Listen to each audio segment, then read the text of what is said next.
officer doesn't know if he's attempting to enter a stranger's home, so the stranger's now at risk. The officer pursues him onto that porch. They begin to wrestle. The suspect is resisting the officer.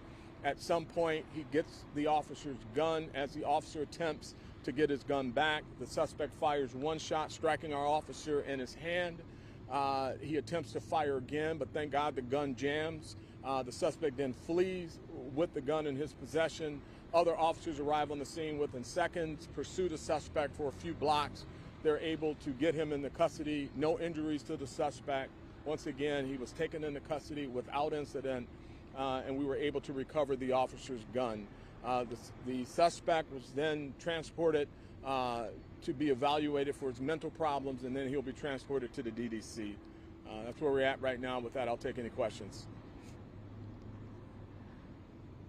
You said this started on Linwood and then ended up. How far is it from Linwood from the Linwood to where? Just a few blocks. It's just a few blocks. And you said that it was just a hand injury, so non-life threatening. Well, he's expected to make a full recovery, but he's got a bullet in him. So, anytime that happens, it's very serious, and, we're prayerful for a full recovery, at least physical full recovery. Obviously, he'll be dealing with the trauma of it and all the pain that he has to deal with as well. How long has this officer been with the police? Just over a year. Family status? Yeah, we've notified mom and dad, and as you can imagine, they're very upset. We're getting them here to visit him at the hospital. I just visited with the officer. He's in good spirits, a lot of pain, but good spirits, and such good spirits that he's asking me for a new assignment, so a specialty job. So, but still enforcement related, right? Still wants to be out here and serving our citizens and doing enforcement. So I told him we'll talk about it when he gets out of the hospital and makes a recovery. Can you describe the takedown of this guy? He was armed at the time of the arrest with the officer's gun. How many were the officers kind of engaged with him? How many of them surrounded him? My understanding is 3, but don't hold me to that. I'll have to look at video assets and body cameras and things like that.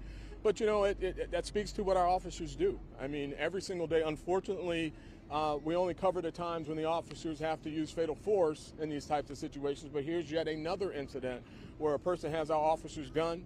A person has shot one of our officers. They're taken into custody without incident, taken into custody without injury, being treated, and our officers at a hospital. That's the professionalism of the Detroit Police Department. I'm not sure if you mentioned before, was he with the partner or was he by himself? He was by himself. He was working by himself. You mentioned he was a hero. Can you speak more to that? Just give a little more insight about who he is. I mean, that speaks volumes that he got shot but still had the mental capacity. I want to fight back. I got to apprehend this guy, but just speak to how he is on the force and just those who don't know. Yeah, I mean, a year on the job, a little over a year, about a year and a half.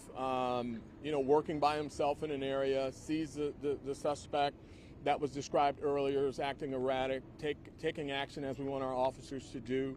I think he made the decision to engage him as an atom or by himself due to the fact that he was running into someone's home.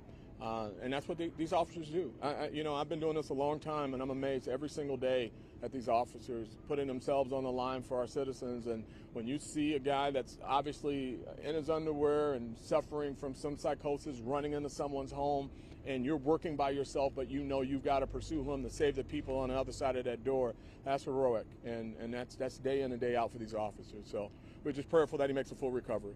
Thank you, guys. All right, thank you.